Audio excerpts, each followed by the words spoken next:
Before we dive in, here's another show you can enjoy in the True Story FM family of entertainment podcasts. Do you like movies? Do you like sports? I never played that sport on the screen, but I really enjoyed how the movie made me feel. Well then, have we got a show for you. The Adrian Moment is where my friend Ocean and I discuss the triangulation of sports, movies, and life. We dive deep into the movies, discussing how they relate to and have affected our lives. We will talk about why the sport matters to the movie, why you don't have to love the sport to enjoy the movie, and mine a few nuggets of meaning inside the story you may not have realized was really there. After listening to our show, come join us for more conversations about the movies that portray the thrill of victory and the agony of defeat. Find the Adrian Moment podcast on your favorite podcast app and join us while we cover the sports you love and the ones you never think about. You will never see sports or sport movies the same again.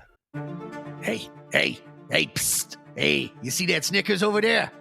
If no one's looking, you should just take it. No! Don't listen to him, my son. That would be stealing, and stealing is a sin. Sin Schmin, it's a freaking Snickers bar. You deserve to have it. Sinning really satisfies you. Repent, my child. Virtue is the only real snack worth savoring. For that candy bar is merely a gateway to nougat damnation. Has this ever happened to you? Listening to the devil on one shoulder and an angel on the other, and you're not sure what to think? Then we're here to help. I'm Pete Wright. And I'm Tommy Metz III, and this season on All the Feelings, we're examining the 7 deadly sins. You know, the fun ones. And the 7 heavenly virtues. Which are also a thing. Through personal stories, historical oddities, and way too much embarrassment, we take you on a thrilling journey through all the goods and the bads you hear about in church. But without all that pesky church stuff. So come join us for All the Feelings Season 9, a sometimes funny podcast about being human. All the sins, all the virtues. All in one place. Go to allthefeelings.fun to learn more, or subscribe to All the Feelings wherever you get your podcasts. Game over.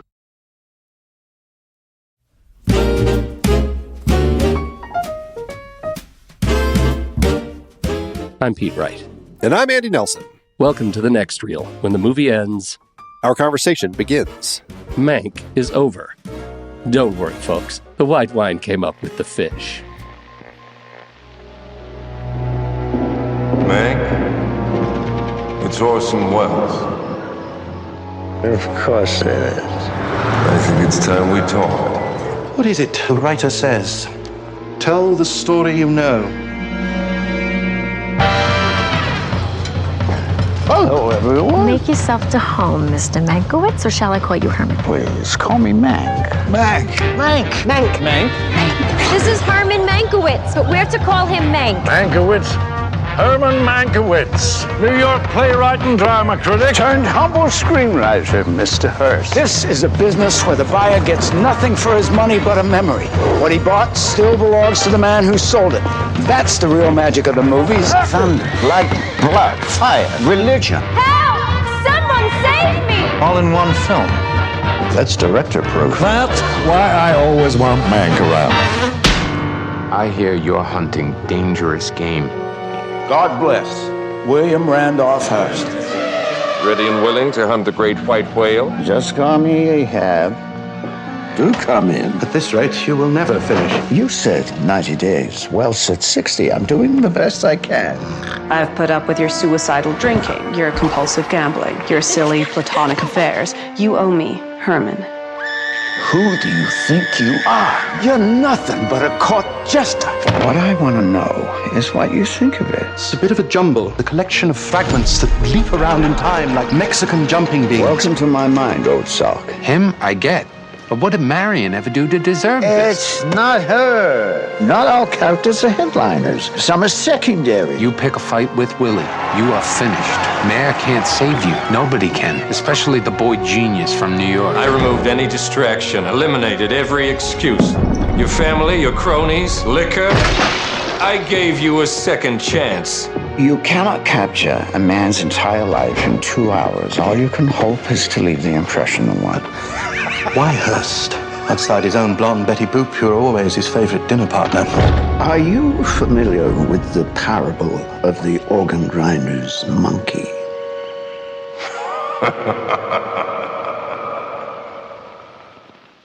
So, Mank, Andy, you and I have never talked about Mank.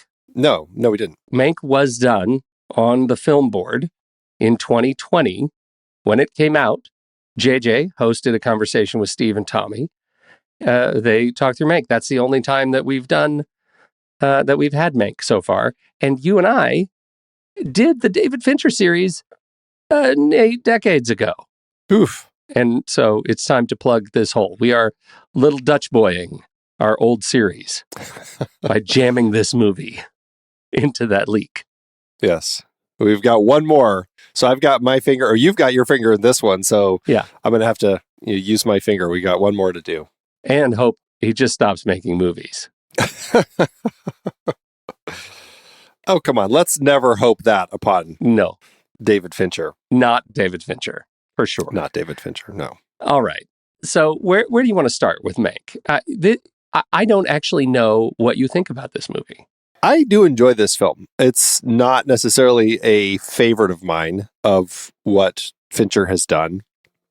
This is an interesting glimpse into this period of old Hollywood in the 30s and 40s, the politics of the time, both in government and in the film industry in Hollywood. It's also a fascinating glimpse into the writing of Citizen Kane. Largely, I think a lot of people still feel it came across as a skewed version of the story, largely kind of leaning on Pauline Kael's approach, that she kind of wrote an article about the making of Citizen, or not an article, but a very long essay in 1971 about the making of Citizen Kane called Raising Kane, that said Orson Welles does not deserve screen credit. That's basically what her claim was. And I think that the Finchers largely latched onto that aspect of the story or I should say Jack Fincher largely latched onto that for crafting of the script, disregarding the fact that Pauline Kael's article was debunked by many people, including Peter Bogdanovich, who we just talked about with one of his period films in our pre-show chat. We were talking about some old Hollywood stories. Peter Bogdanovich wrote a rebuttal to it. Many other people have debunked this whole idea that it was Mank's script alone. And, it's one of these things that I think perpetually will be argued about, although a lot of people do say, I think somebody did an analysis. I think all the scripts are still available that RKO had, and somebody had kind of broken down all of the scripts and said they both deserve screen credit. And there's a large part of what both of them did that's in the script. And, we should say, despite the fact that there was an argument between the fact that Mankiewicz said when he signed his contract that he was coming in as a script doctor and he wasn't going to get screen credit, he ended up writing so much of it that even though there was he wanted screen credit and there was a fight about it, it was apparently Orson Welles when one of the editors said that Orson Welles is the one who actually said to put Mankiewicz above his name in the credits. And so I think as much of an antagonistic relationship as Mank had with Welles, especially after this film throughout the rest of his life, he kind of seemed to grow in his antagonism for Welles. It's definitely something that seemed to perhaps be more in his mind. I don't know. But it's interesting because I think Fincher said he didn't want to make a movie that was basically decades old arbitration as to who deserves screen credit, but more a story about a writer who signed a contract to not take credit and then asked for credit. And that's what he was interested in. And I think that is actually an interesting aspect of the story, to see how it plays out. And I enjoy it. I enjoy what he did here. I think it's an interesting glimpse into especially at this early stage when the Writers Guild really wasn't there yet, and to see how this process was done. So I do enjoy the film. Yeah, I think you're right. And I think I appreciate the effort not to relitigate that emotion. And in fact, the actual sort of explosive scene where he comes to Wells and says, "I want credit," is a very short scene, right? Like it's not a major part of the movie, their fight, right? I think this movie is so much more about building up of friendship toward betrayal, of media manipulation, of the creative process, what it looks like for Mank in writing the script, in working with the people who helped him get the script on page, of just Hollywood politics and Hollywood corruption, and finally of alcoholism and self-destruction. Like, this is a movie about a guy who implodes, and what that does, like, what does that do to his, the perception of him in Hollywood? I think that's really interesting stuff. Not, and I should mention, we have sort of talked adjacently about Mank, and we should put the link in the show notes to our conversation with Eric Messerschmidt, cinematographer, because the look of this thing is great. And he talks a little bit in our conversation with him on movies we like about working with Fincher to make this movie. Before I forget that was not why he was there. We were talking about The Killer, but it was an interesting conversation anyway. So I think the movie has a lot going for it that is beyond the history of their feud, and I appreciate it for that. I also appreciate the technical efforts to make the movie look the way it does, because it feels more of a period than just another black and white movie. And I think a lot of that goes to the technical prowess of the team. Yeah, no, they did a great job of, and decisions per Fincher, right? To say, like, for the composers, Reznor and Ross, let's just use period specific instrumentation. For just, like, we're going to shoot this on black and white. We are not going to shoot it in color and then drop the color out afterward. Like, they specifically said, we're shooting it on black and white. So all the different teams had to figure out, okay, like the costume department had to figure out what colors are going to work best when it suddenly is seen through a monochrome lens. And I think that's what I find so fascinating about these decisions that they had in putting this together. And even just the way they did process shots in the film, and so many different old Hollywood style of production tools that they were playing with. Smart.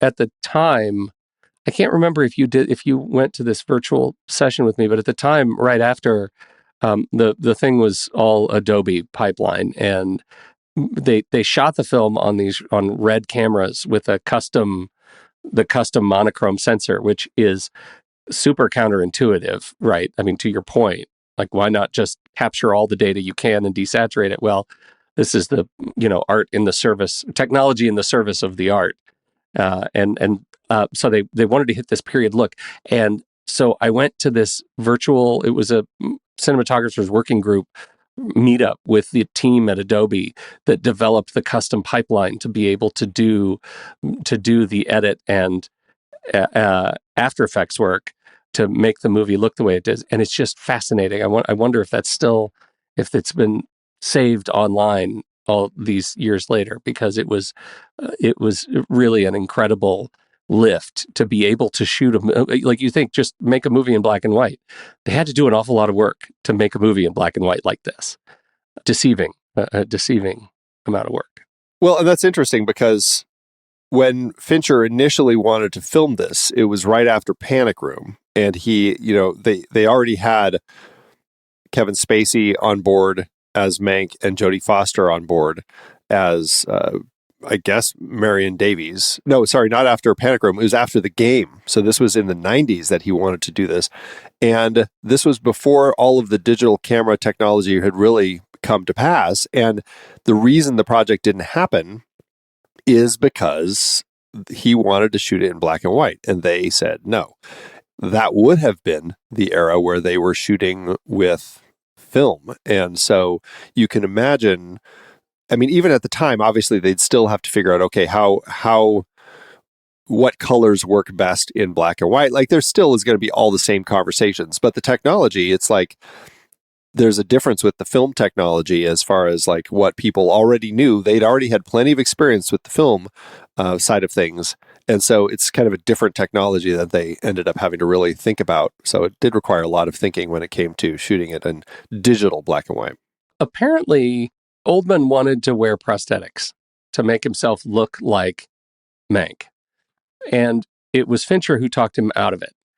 I think that's interesting. At no point did I ever question this perspective, like Gary Oldman's role as Mank. I was never brought out of the film with him, because I think I don't have in my head what Mank looks like, right? He's not one of those figures. I felt like Oldman portrayed this guy as authentically as anybody I can imagine. What did you think of his performance? That's interesting. I agree, because Mankiewicz isn't somebody that we're regularly like able to picture in our heads. I don't know if sure, it might have helped Oldman kind of get into the headspace of playing this character, but I didn't feel I lost anything by him not having a particular look that screamed, oh, Herman Mankiewicz in 1930s and 40s. It's one of those decisions that probably certainly made it easier for the production not having to apply prosthetics every single time. Because, he's in every scene of the film. He's just a constant presence. And that would have been a lot of extra work for the production to have him in the seat. It's different for Welles, who it's funny because Orson Welles notoriously always was wearing like a fake nose in like every production he did. Like he always wanted something, right, to kind of enhance his performance. And I'm not sure if Tom Burke, who played him, I know when we first meet him, he has like a Band-Aid or something on his nose, and he certainly is wearing beards and stuff as he's doing his work on Hearts of Darkness. But I don't think he ended up actually wearing any prosthetics to play Welles. I could be wrong, but I think that it was just his natural face. And so I thought that was, if there was an opportunity to put someone in prosthetics, I thought Orson Welles would have been the one, just because he wore prosthetics so often in his films.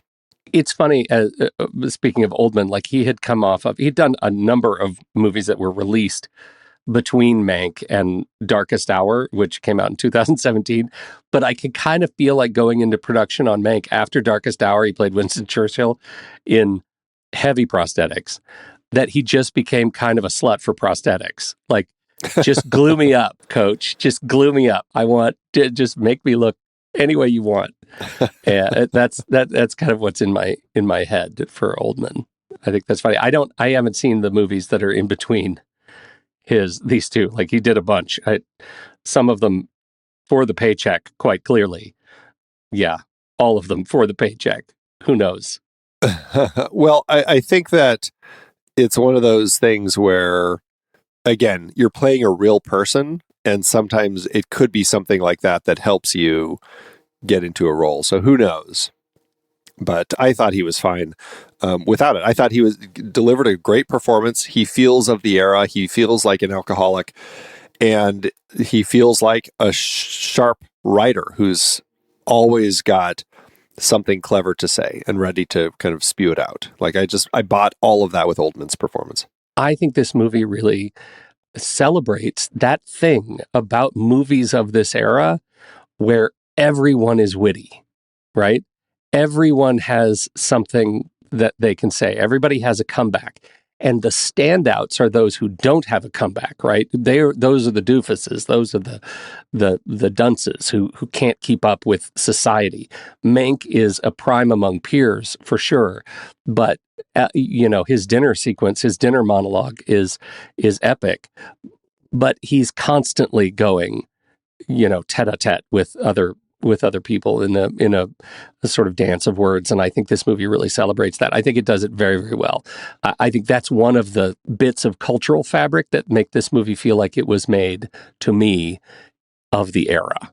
Yeah, I think so. And I think that's, especially having come off talking about screwball comedy for several episodes over on CinemaScope, that podcast that I do, it really feels like when Fincher, and who knows, I'm assuming it was largely him. I know Eric Roth came in to do some script cleanups and stuff, so Roth could have thrown some stuff in there too. But it definitely has a sense of kind of that zippiness. Like, this film really moves fast. Like, there is constant conversation happening back and forth about so many different things, whether it's the process of Hollywood and pitching scripts and everything, or the politics, and all of our flashbacks in the early 30s, in kind of the period when people are still kind of working through the dregs of the Great Depression, and you've got the politics happening with the various Republicans pushing.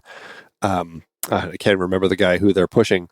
Then of course you have Upton Sinclair running opposite him, and you've got those two sides. Frank Merriam is the one who the Republicans are pushing, and so we're getting that whole side of the story, and how Hollywood is pushing to get these stories, like Louis B. Mayer, very much so pushing to like craft fake newsreels.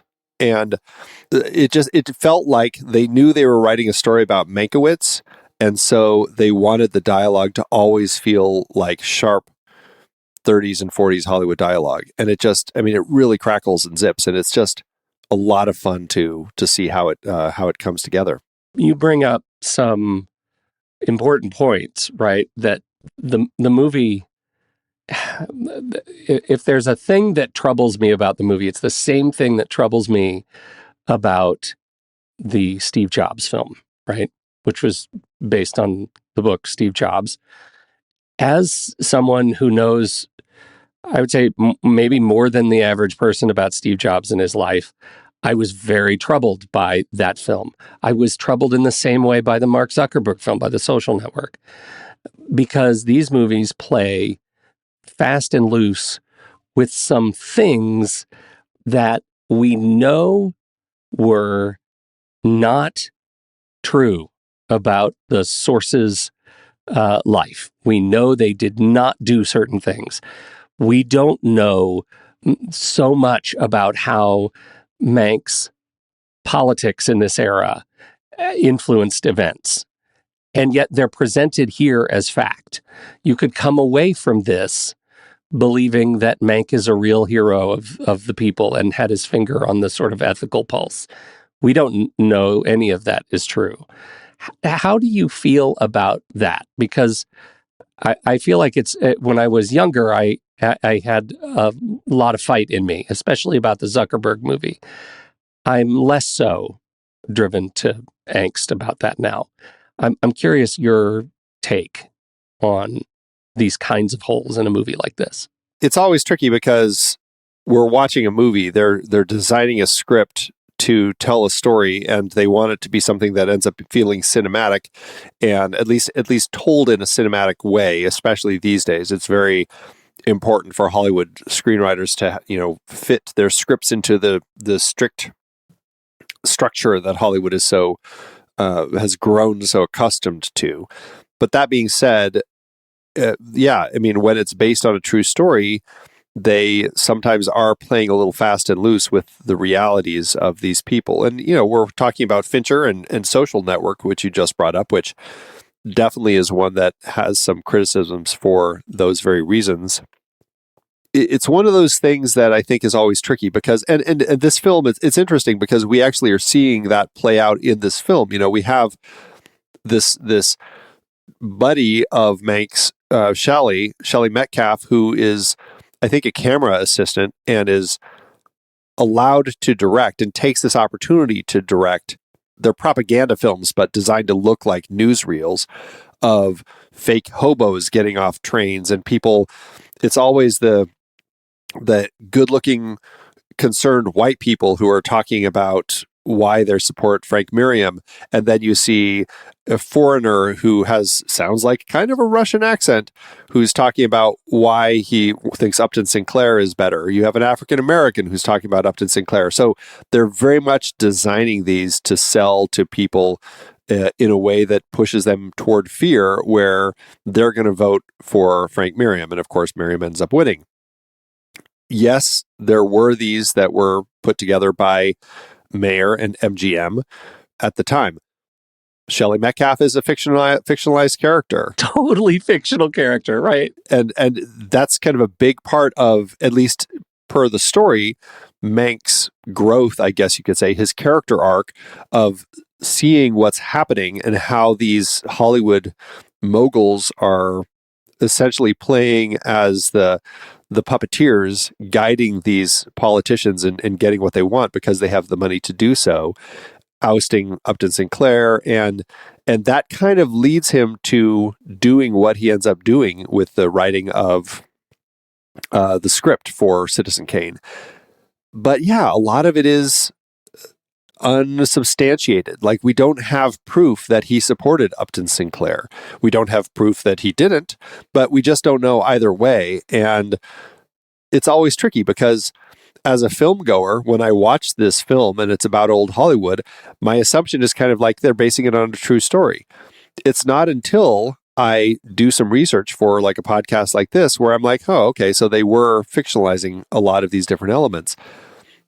Yet I would have assumed that it was based on truth had I not been doing the research and digging into it. Same thing with Social Network or any of these types of movies. And that's, I think, the line that I think is always tricky. And I don't think a lot of audience members think about when they watch movies based on true stories, that how much of this is fiction, how much of this is fact.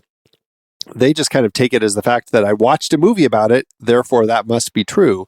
And I think that's the danger with all of this, but it is a tricky line because we are watching movies, which part of it is designed, it's going to be fiction. It's not a documentary. And so I'm always torn, I guess, that's the long way around to my answer, that I'm always torn with these sorts of things because I think it works well for the film. It's potentially dangerous. It's putting some false information out there, just like these propaganda newsreels. So where's the line? I don't know. It's a great question. I think, just take the Shelley Metcalf fake character.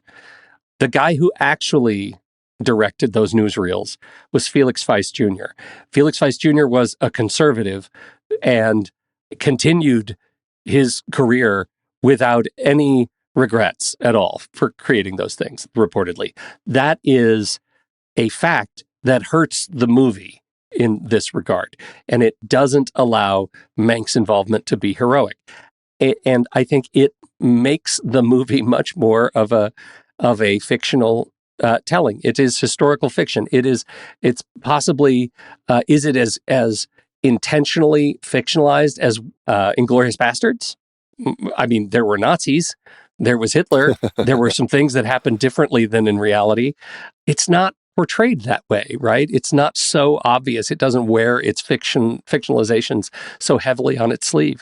The bottom line is, for me, it's a really good movie, but you said it. It's not a documentary. And the degree to which it's portrayed as fact is the problematic part. But is there by default a line when it's not a documentary, but it's a movie? I don't know. Doesn't it feel like there should be? Doesn't it feel like there should be a stance that says, we made up some stuff? Some movies do that. Yeah. Well, and that's an interesting thing because it's like, we're not even getting, based on a true story, like text at the start of the film that's telling us. I mean, sure, we do actually get quite a bit of text at the open setting up the story and text at the end, kind of wrapping things up. So to some extent, it feels like it's designed to be telling a true story. But yeah, it's just one of those things that I feel like they are having to fictionalize a lot. Now, it's one of those things also, it's like, are they blatantly lying? I mean, yeah, the Shelley Metcalf character, that is a lot of lying. But are they lying about whether Mank was a supporter or not of Upton Sinclair? Was that information out there at all? Like, who knows? Maybe, maybe not. If not, is it okay to fictionalize it? There's no evidence that Herman Mankiewicz supported Upton Sinclair's campaign. In fact, Mankiewicz was known to be politically conservative at the time and opposed the leftward shift in Hollywood politics, but that's not well documented. There is not even any evidence that Hearst funded the fake newsreels as suggested in the film. I think this is one of those things where a writer is taking liberties with the facts that are not well documented, right? That there is stuff we don't know in a fashion that we could call significantly confirmed, and so we're going to go ahead and make some stuff up because it fits the story. And is the result a movie that is a lovely portrayal and a lovely set of performances from some very talented people? Yes, all of that is true, and that's going to be okay. Yeah, it is interesting because I'm glad you brought up Tarantino, because I feel like with Inglourious Bastards, and actually a more fitting film to talk about is Once Upon a Time in Hollywood in this particular case, 100%. He has decided, I'm going to tell stories that deal with real world things that have actually happened, but I'm going to stretch the truth so far in my own desires of where I would love to see things actually resolve that it's in no way can it be mistaken for reality. And I think that's an interesting direction to take that type of story, where you're putting a real world story on film and then you're going to be changing some facts. If you're going to change some facts, go all in. Yeah, right. So there's a certain sort of creative aesthetic between, Fincher in this case and Tarantino that I think bears some conversation. And but does this movie violate it to the fact that we get really angry about it? I'll say, when I first saw the Steve Jobs movie, I was really angry about it. When I first saw The Social Network, I was really angry about it. I felt like they were defiling the truth in a way that hurt the actual story. But these are not activist films.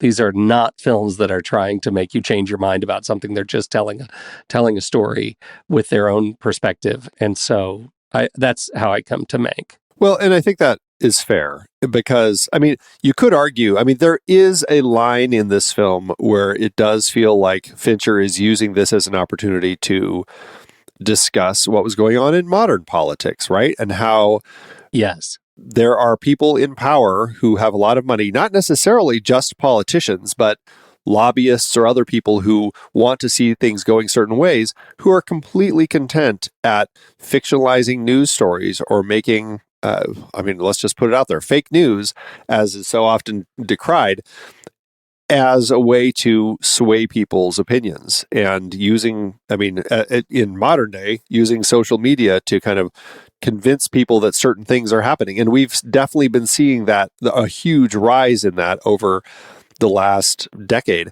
And it's interesting that while not necessarily a film that feels like Fincher was using to speak to our modern society and where we are with all of this, it definitely feels like there is an element of that he was using as an opportunity to say, yeah, this stuff is happening, and it still is happening. It happened then, it happens now. People in power are going to do what they can to stay in power and to get things to go the way they want.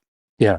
Well, and to that point, for a movie that was written so long ago and had been, had so many hands in it leading up to the production, it does feel like certain fingers on keyboard circa 2017-18 may have added some of these elements that might be problematic that weren't in an original draft of the screenplay. Like, these feel particularly modern to the period of the late 2010s.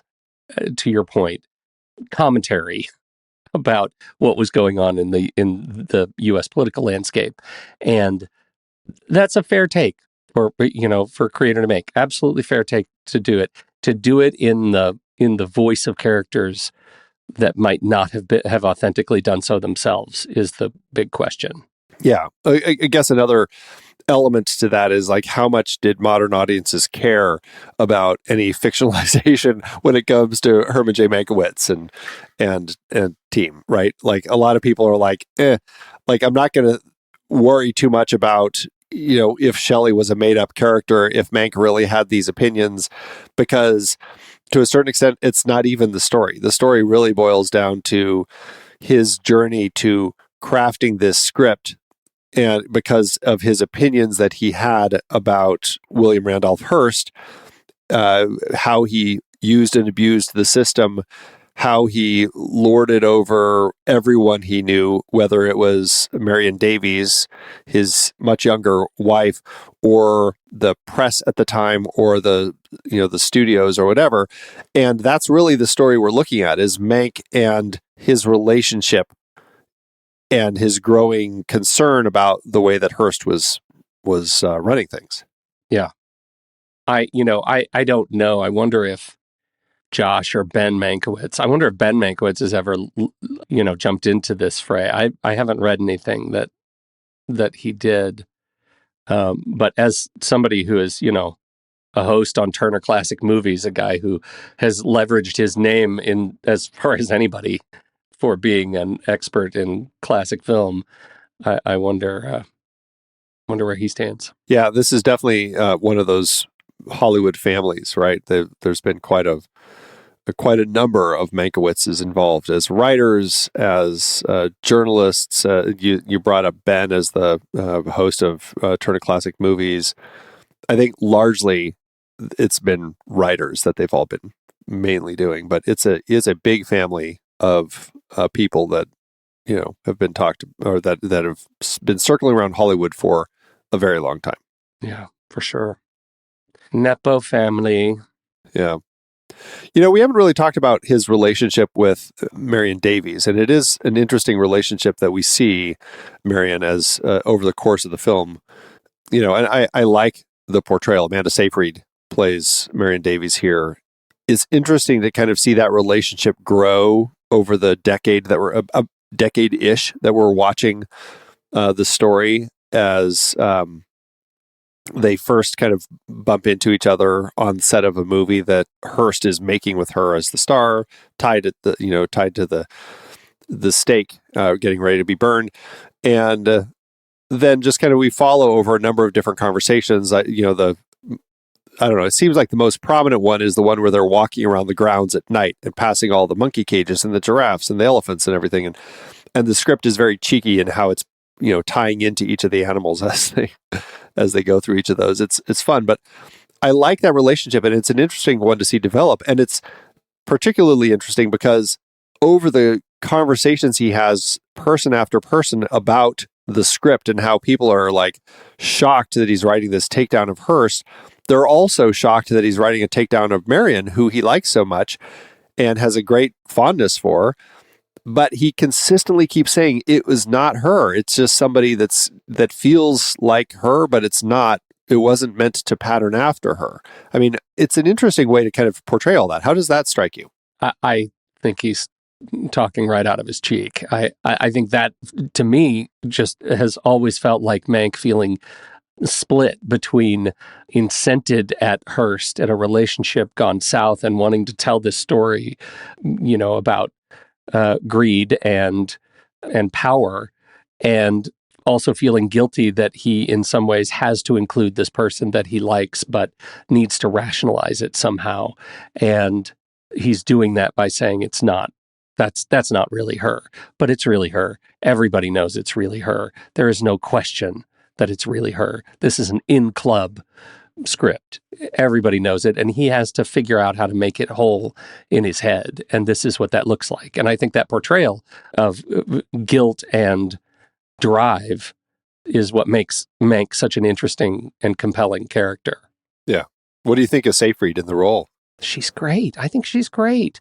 I think she is so, like, Seyfried's an interesting actor. As we just did Jennifer's Body on Sitting in the Dark. I remember that show. I'm on it. I'd forgotten her in this movie, because in that movie, they try to make her the ugly nerdy girl by putting glasses on her, and it doesn't play. I was surprised at how lost I got in her character in this movie, in a way that I haven't in some other movies that she's done. Right.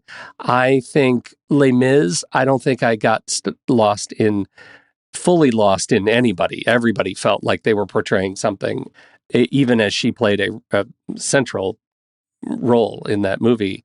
Mean Girls, it's always just sort of, they're all mean girls. Well, that's where she got her start. So yeah. That's where she got her start, right? Everybody. But for this movie, I feel like I really saw one of those talents of the ages, not just a sort of a young actor, a child actor who became something more. Yeah, I generally like her, but I don't feel like I've seen enough of or maybe I just haven't had the chance to see many what I would call like great performances from her. Yeah, she was fine in Mean Girls. It was fine. They all feel like Amanda Seyfried. A lot of those movies. I don't know. Beyond that, it's like I've seen her in other things, but like there's nothing that she's done. I guess First Reformed would be the next one that I would say I feel like I was seeing a great performance. There's a bit of a great performance in that one. I liked her in that quite a bit. It's a great movie. But yeah, that's kind of it. I know we'll be talking about her again later in the season when we talk about The Art of Racing in the Rain. Mm-hmm. In our car race series. But yeah, otherwise, I think she's fine. I think she does a great job here. And she's somebody that I generally enjoy, but I, again, feel like I want an opportunity to see more from her in things. Less Mamma Mia types of movies and more things where she's given a chance to do a little more. Oh, where she was good. She was not as central a character as Emile Hirsch, but Alpha Dog was quite good. Huh, okay, I didn't see that one. Yeah, that was a good movie. Anyway, so yeah, you're right. I mean, I think a lot of movies are casting her because she's her, and this is one of those movies where it did feel like she was playing a character. She was playing somebody a little bit more substance. I thought it was great. Particularly like the scene where she's talking a lot at one of the many parties that we have at Hearst's, where she suddenly shifts into politics and goes into how Hearst is funding stuff. And this is when I can't remember the actual political person is at the party as well. Rexford Tugwell, what a name, who is Roosevelt's one of Roosevelt's guys. And then she suddenly, after she gets a look from Hearst, realizes that she's saying things she shouldn't in a situation that shouldn't be hearing any of those things, and has to do a U-turn real quick and talk about how she just sometimes is talking when she doesn't know what she's talking about. And it was interesting to see kind of that part of that relationship. And deftly portrayed. Like, I think she's great. And I think this goes to like directors giving actors, something really meaty to do. And I think a lot, looking at a bunch of her work, you get that feeling that it's directors who are casting her for one reason. And it's the Mean Girls reason. This is one of those where I feel like Fincher got a lot out of her, and she brought it. She brought it. Yeah. Any other of the actors stand out for you in this? Well, it's a good movie for faces, right? There are just a lot of really wonderful people in the movie. I was surprised and pleased by Lily Collins' performance. I think she, it's a pretty subdued, kind of a small performance, but I think she was just a real charmer at bedside, transcribing the works of Mank. She had a little bit of story, right? Her husband potentially lost in the war, and so there was something to follow there. There wasn't a lot for her to work with, but I really enjoyed it. Arliss Howard as Louis B. Mayer, fantastic. Wife Sarah Mankiewicz, played by Tuppence Middleton. How can we not say the word Tuppence on the podcast? Fantastic. And our man David O. Selznick. I thought Toby Leonard Moore did a fantastic job here. So just a lot of great faces. Well, Charles Dance as William Randolph Hearst is great, of course. The whole parable of the organ grinder's monkey that he relays is a fantastic one. But yeah, it's like him and Arliss Howard are the two other standouts for me. Arliss Howard, especially as mayor, is just big and really just carries that role in ways that makes you hate this head of the studio. It's fascinating to kind of get this insider's look. Again, who knows how much truth there is to it, but you do get a sense of these people in these powerful positions. And I like, those are the two other real standouts for me in the film. I agree. You dropped Reznor and Ross just as we wrap up early on that they did the score using period instruments. I think these guys, well, they're some of my very favorite working in film, in music today, right now. And I listen to almost exclusively Trent Reznor and Atticus Ross scores when I'm writing. It's like my musical Bible to creating words. I love this score very, very much. It is so different from anything else they do.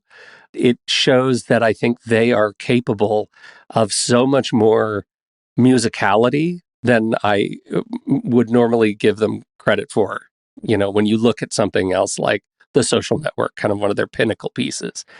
I really enjoyed the score. What did you think of it? I think it's a great score.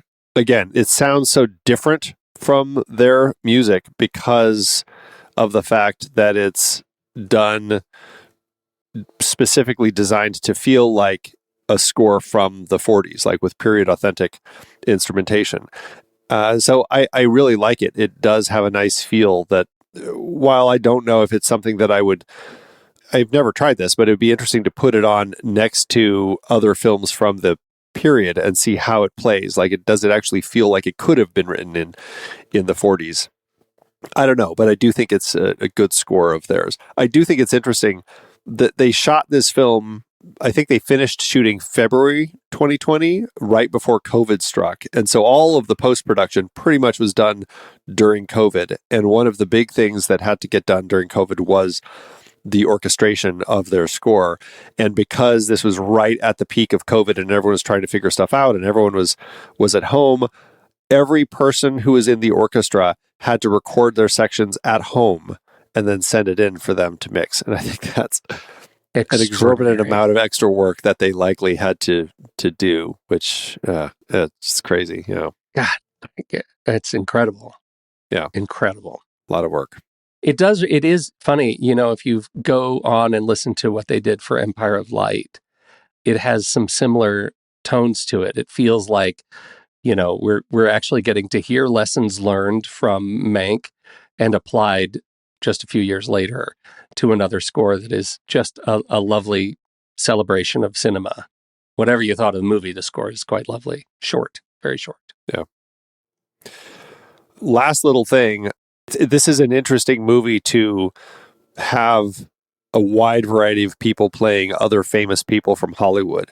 Did you, as you watch this, I don't know how many times you've seen it now, but do you play games with yourself trying to go, okay, I figured out who that person is. I figured out who that person is, because there are so many of them. And they call some of them out, like Ben Hecht. Okay, we know now the writer Ben Hecht is one of the characters in the film. But have you been able to pinpoint many? Because there are quite a few. Wow. I don't think I've ever fallen into that game. Now I will, I'm sure. But I'm sure you did.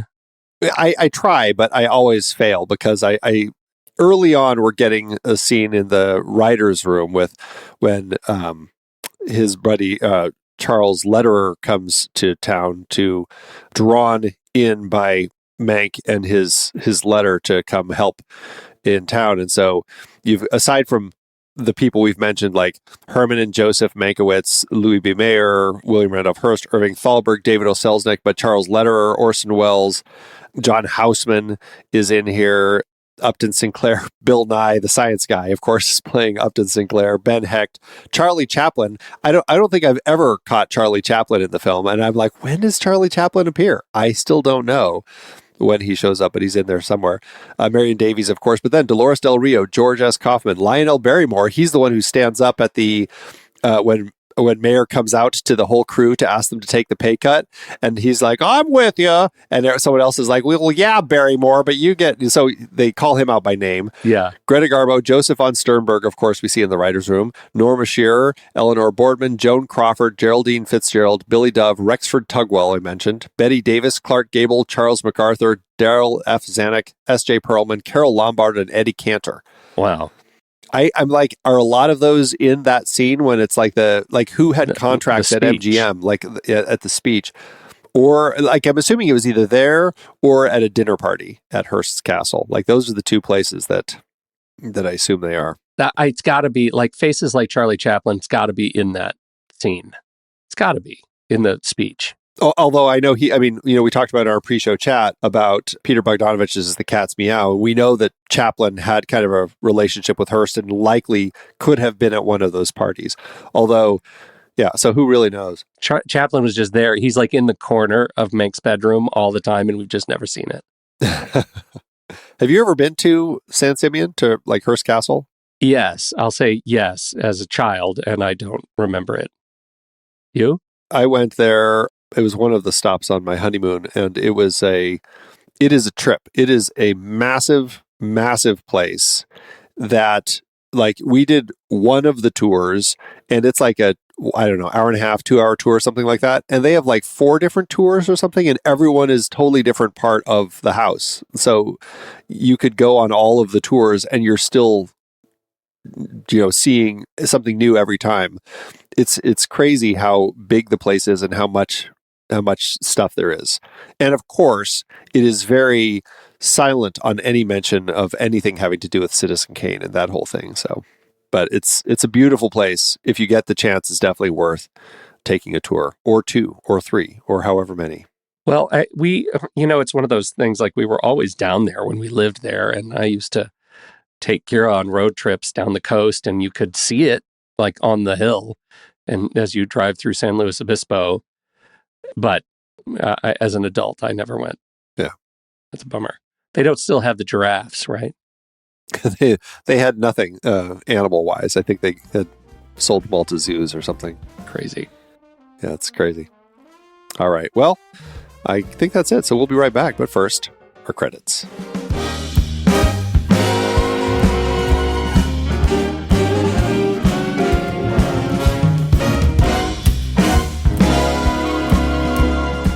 The Next Reel is a production of True Story FM. Engineering by Andy Nelson. Music by Rotem Cinnamon, Stryker Big Band, the original orchestra featuring Ziv Moran, Oriole Novella, and Eli Catlin. Andy usually finds all the stats for the awards and numbers at d-numbers.com, boxofficemojo.com, imdb.com, and wikipedia.org. Find the show at truestory.fm. And if your podcast app allows ratings and reviews, please consider doing that for our show.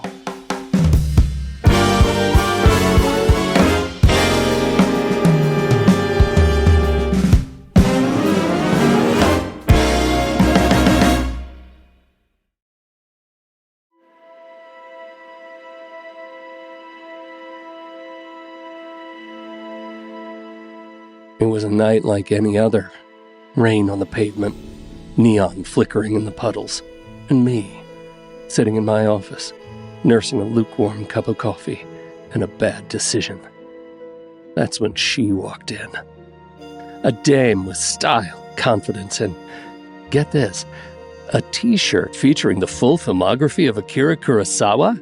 Yeah, you heard me right. She said she got it from the Next Reel merch store on TeePublic. I leaned forward. Go on, I said. She smirked. She slid a matchstick across the desk and lit up the room with a secret only the true cinephiles know. They've got designs for all the greats, Kubrick, Leone, Carpenter, film podcast merch that actually means something. I took a drag of my imaginary cigarette. And the price? Right around $20, she said. But they got hats and mugs and all kinds of stuff, too. I whistled low. A steal. And better yet, free U.S. shipping on orders over $80. So here's the deal, kid. If you love movies, if you live and breathe the silver screen, you head straight to the Next Reel merch store at thenextreel.com/merch. Get yourself something classic before the credits roll. Sequels and remakes, Andy, it's pretty recent. I can't imagine us hearing a sequel or remake of Mank. Mank 2. Oh, no, there's nothing, but I did think that it's worth mentioning in relation to Citizen Kane, which obviously should be the first thing you watch if you're interested in this movie. Check out Citizen Kane. Definitely worth the watch. But there are 2 other films worth checking out. One is the documentary, The Battle Over Citizen Kane, that really kind of goes into, it's like a feature-length documentary. I think it was actually nominated for a Best Documentary Oscar. Really interesting deep dive into everything that was going on with that particular film. And then there was a fictionalized TV movie based on that called RKO 281 that came out shortly thereafter. Both of those are worth checking out. And I think some of the Citizen Kane Blu-rays, maybe even the 4K, have those included as bonus features. So lots of great stuff out there worth checking out. Interesting. I have the Apple Store version of the 4K restoration of Citizen Kane. What do I have, Andy? I don't know. Does it have that extra feature on it now? It's all I can think about. Yeah, I don't know. You'll have to go look. Well, while I'm checking that, you should tell me about award season. I think it got some notice, Mank. A little bit. Yeah, this it had 10 Oscar nominations. It was the leader as far as number of Oscars in 2020. It was nominated for Best Picture, but lost to Nomadland. Best Actor for Gary Oldman, but lost to Anthony Hopkins in The Father. Fincher was nominated for Best Director, but lost to Chloe Zhao for Nomadland. Supporting Actress Amanda Seyfried was nominated, but lost to Yao Yu-jung for Minari. Best Sound was nominated, but lost to Sound of Metal. Best Production Design, it won. Best Original Score, Reznor and Ross were nominated, but they lost to Soul, losing to themselves. Was nominated for Best Makeup and Hairstyling, but lost to Ma Rainey's Black Bottom. Also lost to Ma Rainey's Black Bottom for Costume Design. And last but not least, Eric Messerschmidt did win his first Oscar for this for Best Cinematography. And I didn't mention, this did have 66 wins with 274 other nominations, so it was a very nominated film. At the Saturn Awards, weirdly, the Horror, Sci-Fi, and Fantasy Awards, this had 4 nominations. Apparently, because they consider it a thriller film, it ended up getting in the nominations. It was nominated for Best Thriller Film, but lost to Knives Out. Best Music, but lost to Star Wars Episode 9, The Rise of Skywalker. Best Actor, but lost to John David Washington for Tenet. And Best Supporting Actress, but lost to Ana de Armas for Knives Out.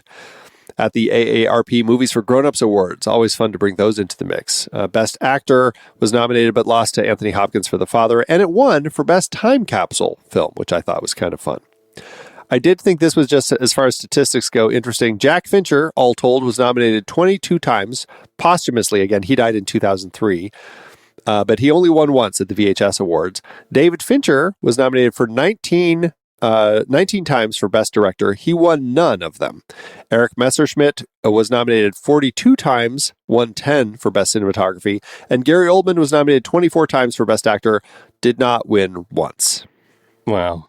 Yeah, so there you go. There you go. Interesting to see how well it was thought of at the awards, even if it didn't win as many. Yeah. All right. Well, that takes us to the budget. And I know one of the things you like the most about doing these movies is that Netflix is so transparent about all of their numbers. Yes. Aren't they, though? Oh, they're just the best. Oh, Netflix. So transparent.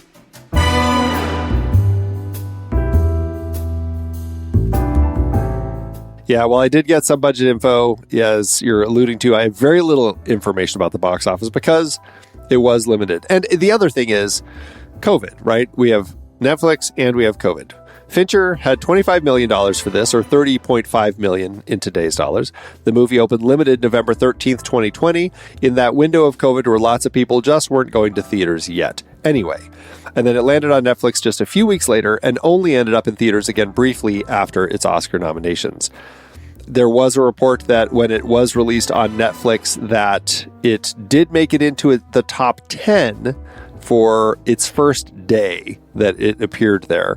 That was it. After that, it just kind of dropped off. So who knows?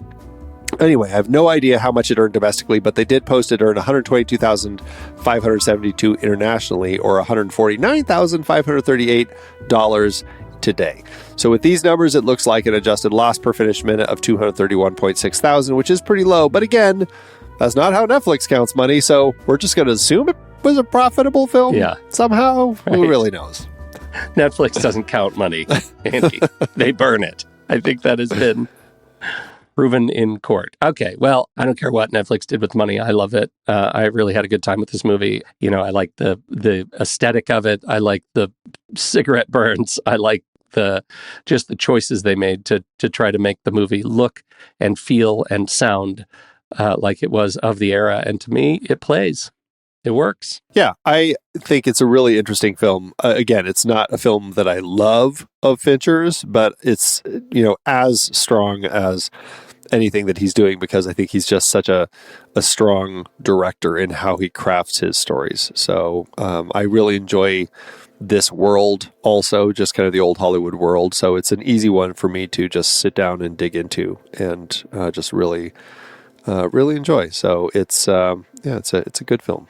Well, and that's everything. So we'll be right back for our ratings. But first, here's the trailer for next week's movie, kicking off our People Hunting People series. It's Irving Pitchell's and Ernest B. Schoedsack's 1932 film, The Most Dangerous Game.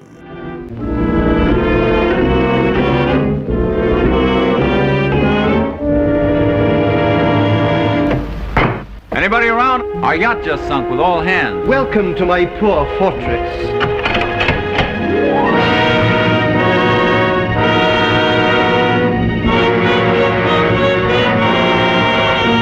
Here on my island, I have invented a new sensation. He sleeps all day and hunts all night. Kavzarif was so interesting, I didn't realize the danger.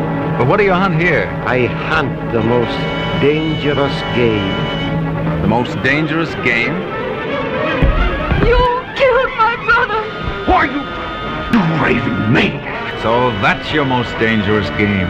You take half-drowned men from ships you've wrecked and drive them out to be hunted. I give them hunting clothes, a woodsman's knife, and a full day's start.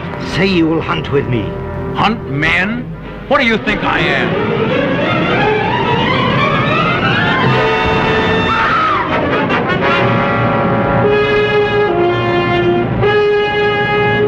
Lose your nerve. We beat this thing.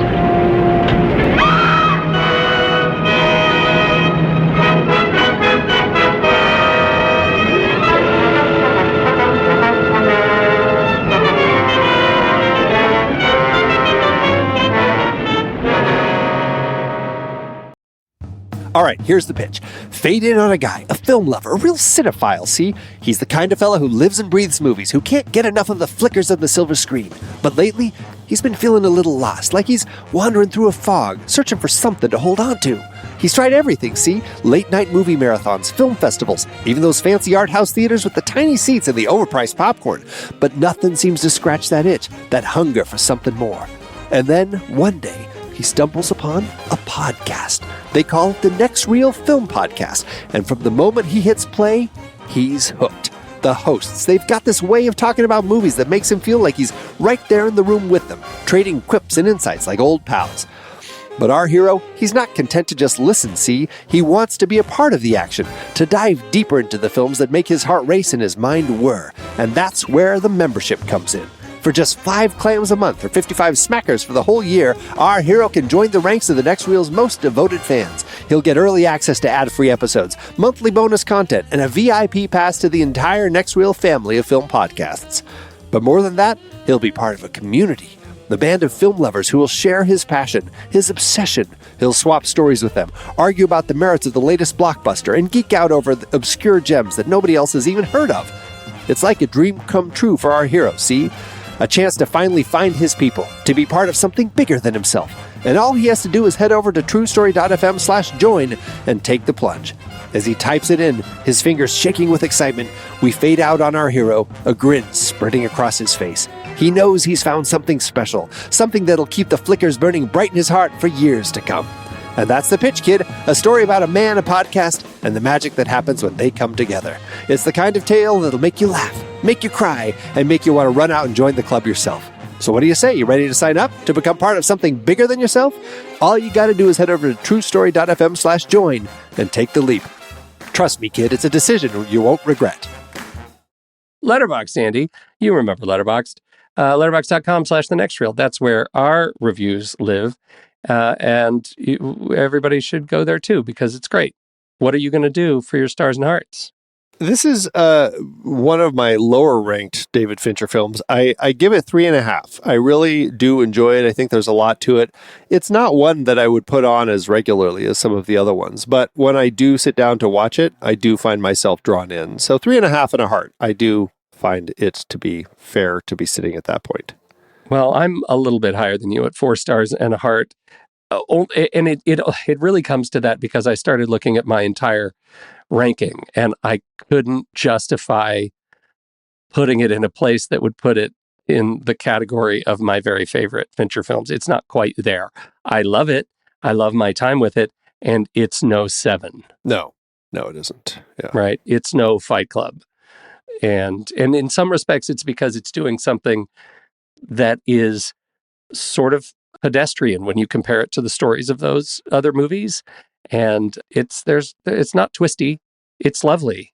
But it doesn't make me kind of work in that satisfying way that those other movies do. Yeah, I think that's the thing. Like it's a really interesting film. I can see why, with his dad having written the script, done the research, done the work to put it together, it's a great honor to see David Fincher kind of get a chance to actually tell this story in a way to honor his dad and what he had done. But yeah, it ends up being a film that I think I enjoy in a different way from what I'm really enjoying in so many of Fincher's other films. Exactly. Like I show up to Fincher for a certain reason, and Mank isn't it. Yeah. Right.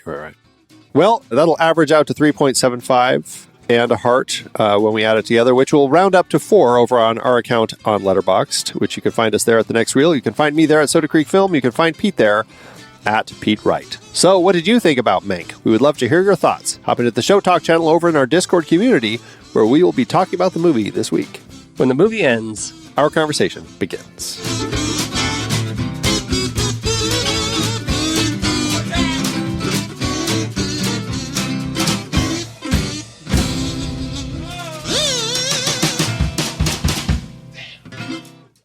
Letterboxd giveth Andrew. As Letterboxd always doeth. Yeah, what do you got this week? I decided I was going to drop to the bottom of the barrel and see who's out there who really hates this, because a lot of people didn't seem to like it very much. David Horowitz gave it 1 star and said, "I feel like Mank is my punishment for being too into movies." Oh, God. People did not care for this movie. I do think that there is, I understand some of what people are talking about, but most of it I don't. Like Hunter Strawberry, who says basically this movie is Orson Welles trying to get Mankiewicz ownership share diluted down to 0.03%. Okay, I mean, there's some of that in the movie, but my favorite was Gal Pacino's no star, no heart. I got shot at on my drive home from watching Mank, and Mank was still the worst part of my night. Oh, ouch! That smarts. So there you go. Thanks, Letterboxd. Hey, film fans, Andy here from The Next Reel. Can you believe we have recorded almost 700 episodes dissecting and discussing movies? It's a testament to our incredible community of listeners like you. Your support means the world to us, and one great way to show that support is by sporting some Next Reel merch. We've got shirts, mugs, phone cases, and more, all featuring designs from movies we've covered on the show. Looking for a place to start? Grab a tee or hoodie with the Next Reel logo to rep your love of film. We've got our auteur theory design in there, along with our Patient Zero, plus many designs from movies we've discussed on the show. So head to thenextreel.com/merch and grab some gear today. Every purchase helps us keep the mics hot for our weekly movie chats. And thanks as always for being part of the Next Reel community.